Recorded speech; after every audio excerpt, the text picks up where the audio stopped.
Welcome to the Ladies Enrichment Club talk show. We are pleased to introduce our guest, Tannaz. She's the founder of Minutes on Growth, Focus and on Relationship and Inner Critics. Hi, Tannaz, how are you? Hi, Zelda. How are you? I'm so happy to be here. Lovely to have you on our talk show. You can go ahead and introduce yourself, where you're from.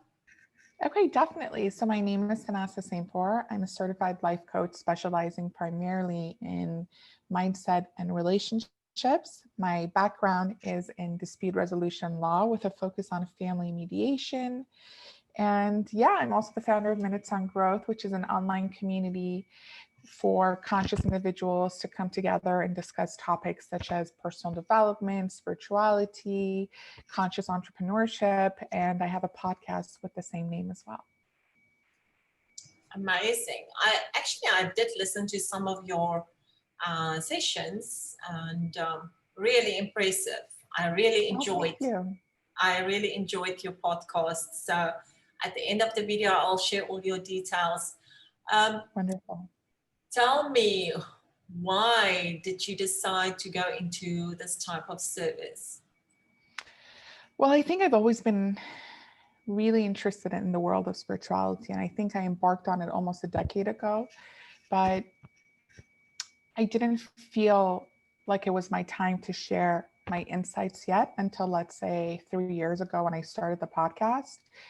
It was just a means for me to pretty much, bring everyone else on this journey that I was on and to share what I was learning and all the insights I was having.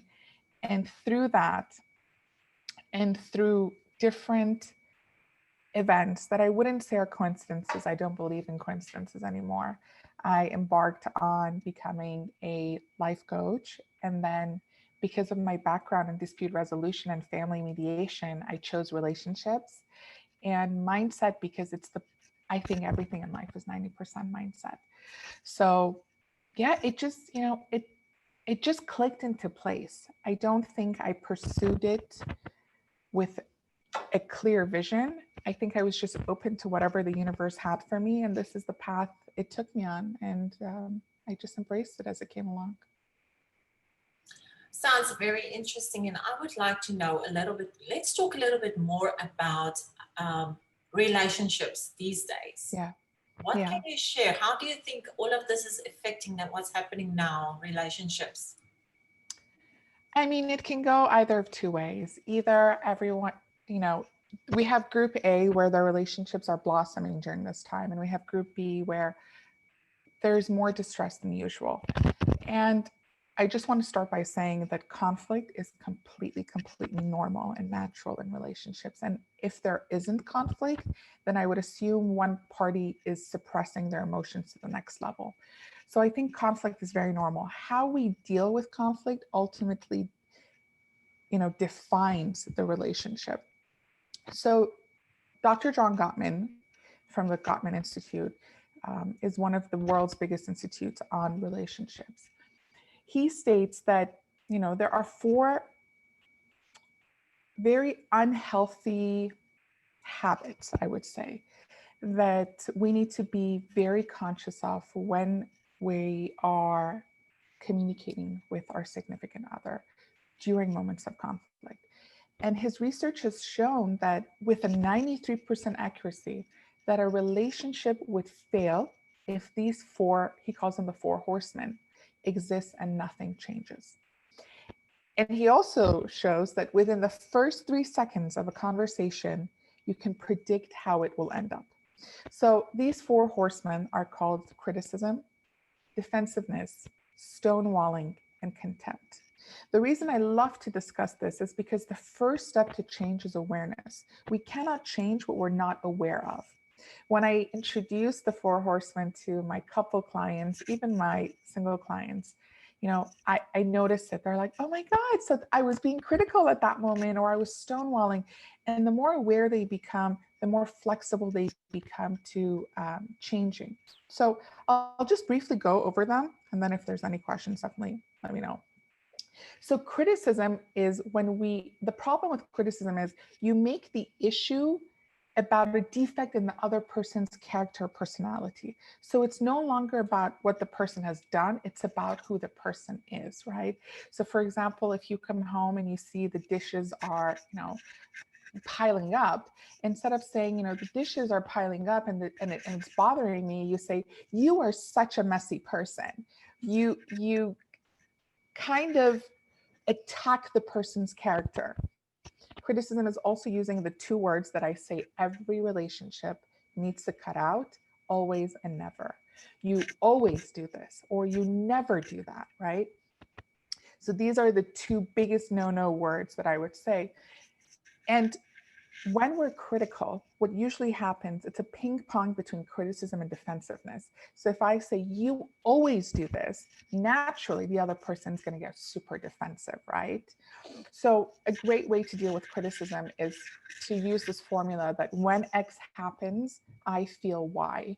And going forward, I need Z. So you're switching from criticism to complaint, and complaint is fine. We have the right to complain, but how we complain ultimately, again, defines the relationship. So when we're ping-ponging with criticism and defensiveness is when we perceive criticism and we respond by defending ourselves rather than exhibiting that we've listened, and rather than validating their concern or taking responsibility. Again, it keeps ping-ponging. I've seen couples that get stuck in the criticism defensiveness ping pong for years, and it's a very unhealthy place to be in. And stonewalling is when it seems as if the other person is dismissing you, that they're not interested. It's as if these walls come up, right? But what I want people to realize with stonewalling is that physiological flooding is a real thing. So for example, we're discussing something and you suddenly notice that, the other person's heart rate's going up and they're sweating, they freeze, right? And science has shown us that if you're with someone who has a physiological flooding, give them 20 minutes, give them a 20-minute break to regulate their body's response. And the issue with stonewalling is if I'm speaking to you and I don't know that you're having a physiological flooding and you're freezing and you don't give me a response, if I don't hear a response, I'm going to be like, so you don't care about me. So you don't love me. See, I knew it. It gets bigger and bigger. So if I'm the person who is having the physiological flooding, maybe letting the other person know that time out. I need a break right now. I want to be there for you. I just can't right now. And the last one, which is the biggest reason people have divorces, is contempt. So contempt is criticism times 100. At this point, respect is lost. It's an unhealthy relationship. What is contempt? Nonverbal is like rolling your eyes, smirking. Verbal, it's this language that I think I'm above you, harmful sarcasm, belittling. So where were you raised? Your mother must have, done this and that type of language. And the solution for contempt is, if you are the person who is giving contempt to someone else, to really heal your childhood trauma and to find new ways to express emotions with vulnerability. And if you're the person receiving it, then learning to set boundaries and to be assertive. But yeah, these four are the four horsemen that have, they define a relationship. And the more aware we become of them and the more we study them, the better we can be for ourselves and for our partner. Very interesting. And I'm so glad that you explained them to us briefly, because if you just hear it, you would be like, I don't understand. But when you explain it like that, it makes sense. And I can see why people need it now more than ever. Like you said, people are in an apartment together for a long time, maybe in lockdown. And they've never done this before, because even if you have kids, the kids are not used to it. And it's just the whole family needs to work together You Definitely. know, and everybody needs to be so careful not to step on toes and not to say the wrong things. And Yeah. then I would like to just move over to we said personal growth, right? Yeah. Personal development. What can you say about that during these times? How can we help ourselves? And we actually said that we're going to talk. You're going to talk about the inner critic. Yeah. Yeah. So explain to Definitely. us. Sure. So first, I'd like to say that like life is a balance between personal development and relationships, right? While traditionally we are tribal people and we thrive when we're part of supportive communities, our self-care is as important. So it's about juggling the two, so self-care and community care. So I definitely want to say that first. And then I want to introduce the inner critic. So the inner critic is the sound inside of your head that is always talking and you confuse it with yourself. So I always tell people, like, have you ever been in a meeting and you've said something and suddenly there's a voice inside of your head that goes like, why'd you say that? You sounded so stupid. Or you're with your friends and you want to say something. And then there's this voice that goes like, no, no, no, don't say something. You're going to look like a fool. We oftentimes think that voice is an extension of ourselves, whereas that voice is a completely separate entity. That voice is called the inner critic. You can call it the opponent, the inner opponent. Some people call it the ego. That voice is a voice that is here to create drama, to feed our mind with useless noise, and to kind of, how would I say it, remove us from our soul's purpose, our soul's track. So identifying the inner critic is the first step, right? But before we get there, I just want to say that the inner critic is always there. It's about identifying it and silencing it. It's so important. We can't completely dismiss the inner critic. It's the sound that is always there. We just need to shift our focus. We need to shift our attention from the inner critic to the soul's voice. There is a book I highly suggest. It's called The Untethered Soul by Michael Singer. And he dives deep into the neighbor. And what we want to do is we want to see what the inner critic is telling us. And what it does is it usually creates false narratives around a situation. So, for example, you're calling your husband, he's not answering the first call and the second call. Your inner critic immediately says, he's probably doing something.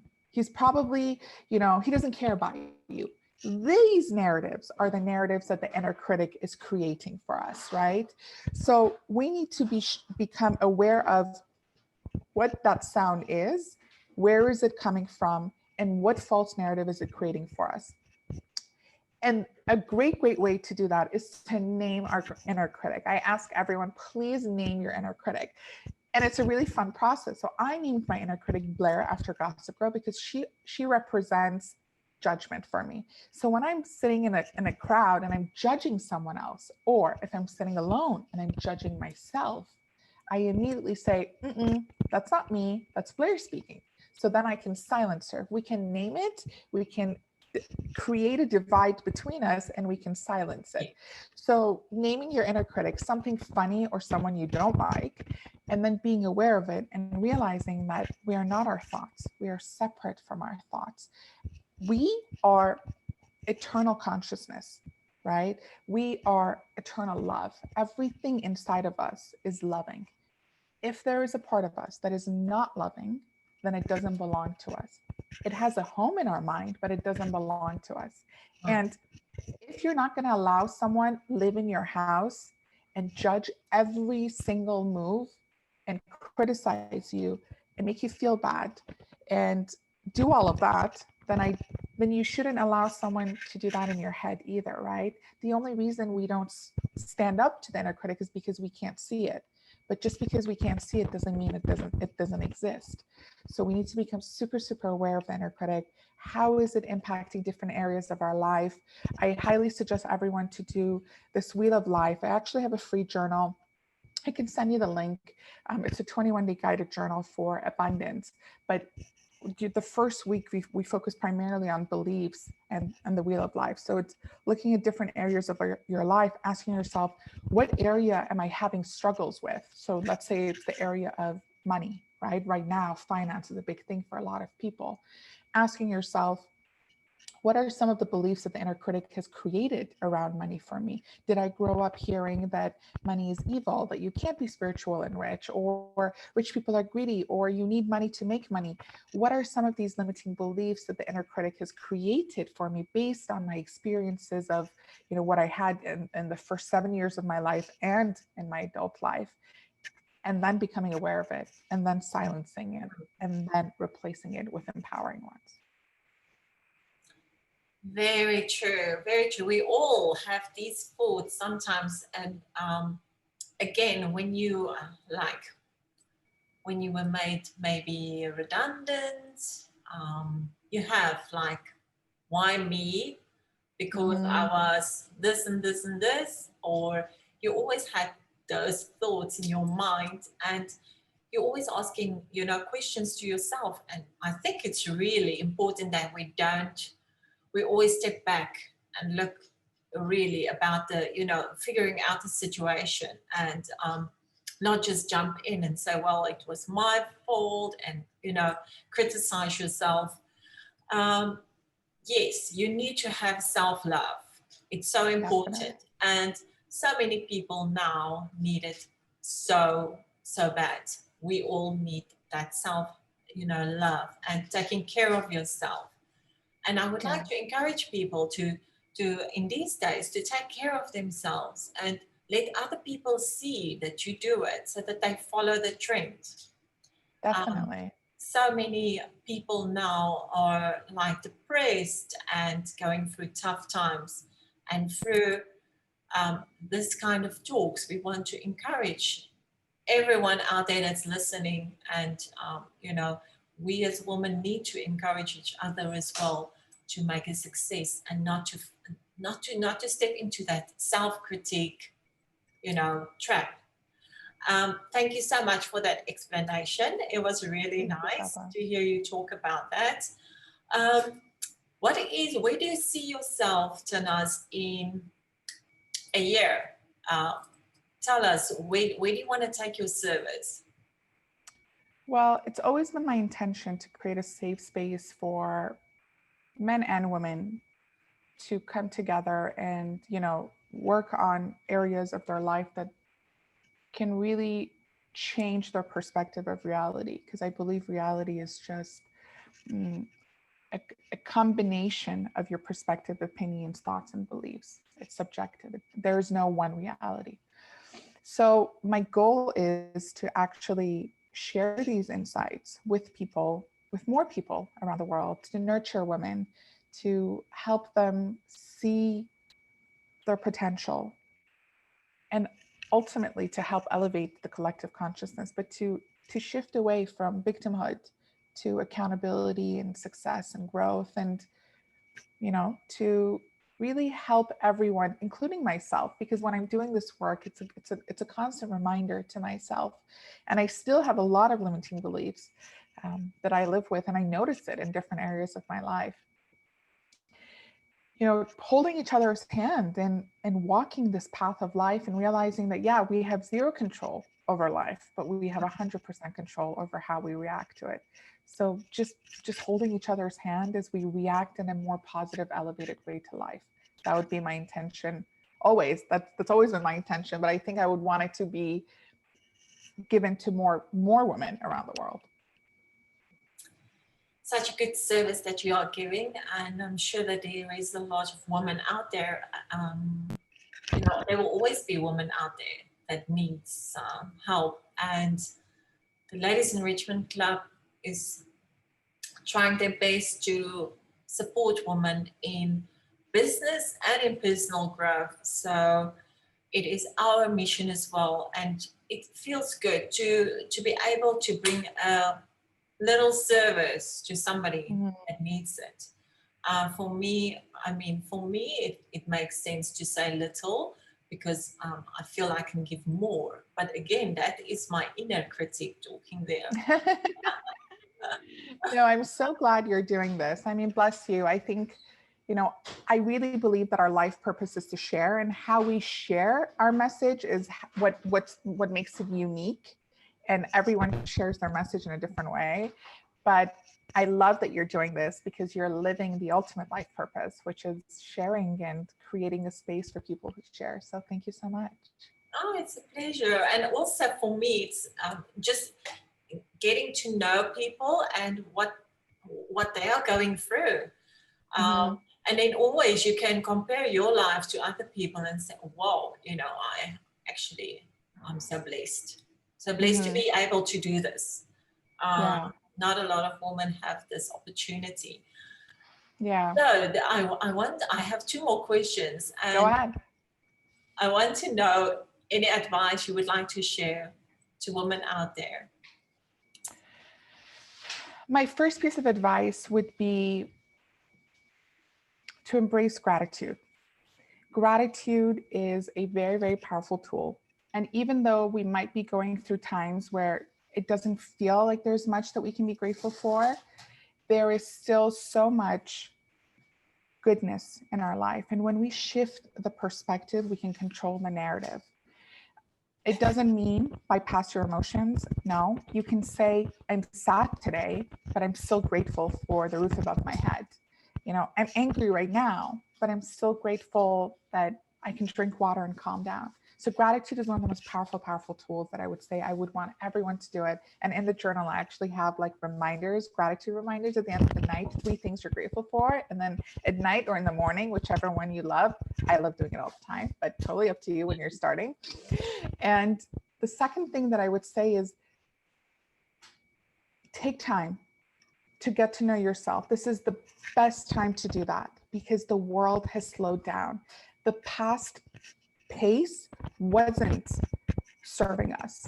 So we're shifting to a new normal. We don't want to go back to the way it was. We were overworked, we were burnt out, we were, in a pace that just wasn't serving us and our families. So now we're shifting to a slower paced life. Let's honor that by honoring ourselves. Let's do the inner work. Let's do the shadow work. It's difficult at first, but think of it this way. When you go to a gym and you pick up some weights, it hurts. It really hurts. Your muscles get sore. But we know with 100% certainty that if I lift these weights, I'm going to have toned arms. So after the pain comes the pleasure of seeing that result, right? It's the same with inner work. It's very difficult at first. We're detoxing. A lot is coming up. But keep the vision of after you do the inner work, after you do the shadow work, how much you're going to grow and how much better your life is going to get. So I would say do the work and be grateful that you've been given this opportunity to do the work. Small blessings. We all need to count them. Definitely. Your social media accounts, where can people find you online? You do online coaching as well. Yeah, so right now I only do online coaching. I don't do any one-on-one for health reasons, of course, and safety reasons. So you can find me on minutesongrowth.com. All my social media platforms, Twitter, Facebook, Instagram, are Minutes on Growth. My podcast is Minutes on Growth. It's available on Apple Podcasts, Google Podcasts, and Spotify. And yeah, reach out to me, DM me. I'm always available to help, to lend a piece of advice, or to share my own story. I love sharing my own failures. I think it really helps people recognize that everyone fails, and that's the beauty of success, is you have to fail to succeed. So yeah, if there's anything that I can share or help, I'm always available. Great. Thank you so much, Tannaz. Thanks for your time. And thank you for your service that you are giving to everybody out there. Everybody that needs help, you can contact Tannaz through her social media accounts. I will share the accounts on this video. Can you just give me the name for your Instagram again? Minutes on Growth. So it's all Minutes on Growth. Yeah. Very good. Thank you, Tannaz, and thanks for your time. Thank you, Zelda. It's been a pleasure. Thank you.